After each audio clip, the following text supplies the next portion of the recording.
বিস্ময়, শোক আর হতবাক করা এক খবর। মানিকগঞ্জে নিখোঁজে 2 দিন পর মসজিদের ইমামের মরদেহ উদ্ধার করেছে পুলিশ।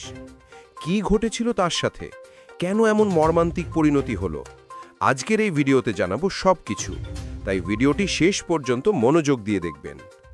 মানিকগঞ্জের ঘিওর উপজেলার পুকুরিয়া এলাকায় 2 দিন আগে নিখোঁজ হওয়া এক ইমামের মরদেহ আজ স্থানীয় খিরাই নদী থেকে উদ্ধার করেছে পুলিশ।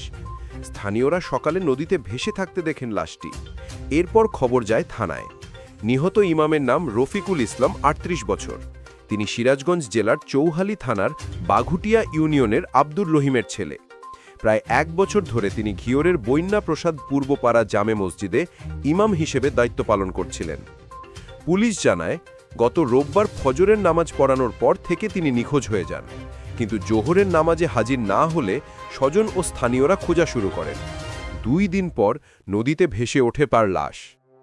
মসজিদ পরিচালনা কমিটির সভাপতি বিল্লাল উদ্দিনের ছেলে হেলাল উদ্দিন বলেন, ইমাম সাহেব ফজরের নামাজ পড়িয়েছিলেন, কিন্তু জোহরের নামাজে না আসায় আমরা খোঁজ শুরু করি। আজ সকালে নদীতে তার মরদেহ দেখতে পাই। বিষয়টি অত্যন্ত মর্মান্তিক। ঘিওর থানার ভারপ্রাপ্ত কর্মকর্তা তদন্ত কোহিনুর ইসলাম নিশ্চিত করেছেন যে পুলিশ মরদেহ উদ্ধার করেছে। এ ঘটনায় মামলা প্রক্রিয়াধীন রয়েছে, তবে এখনও মৃত্যুর সঠিক কারণ জানা যায়নি। তদন্ত চলছে।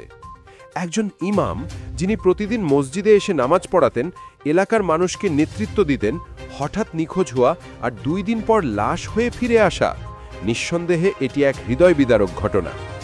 বন্ধুরা, এমন মর্মান্তিক ঘটনার কি ব্যাখ্যা হতে পারে? এটা কি দুর্ঘটনা, নাকি এর পেছনে আছে অন্য কোনো রহস্য? আপনারা কি মনে করেন? অবশ্যই কমেন্টে জানাবেন। ভিডিওটি যদি ভালো লাগে তাহলে লাইক দিন, বন্ধুদের সাথে শেয়ার করুন, আর সর্বশেষ খবর জানতে আমাদের চ্যানেল আজকের হট নিউজে সাবস্ক্রাইব করে পাশে থাকুন।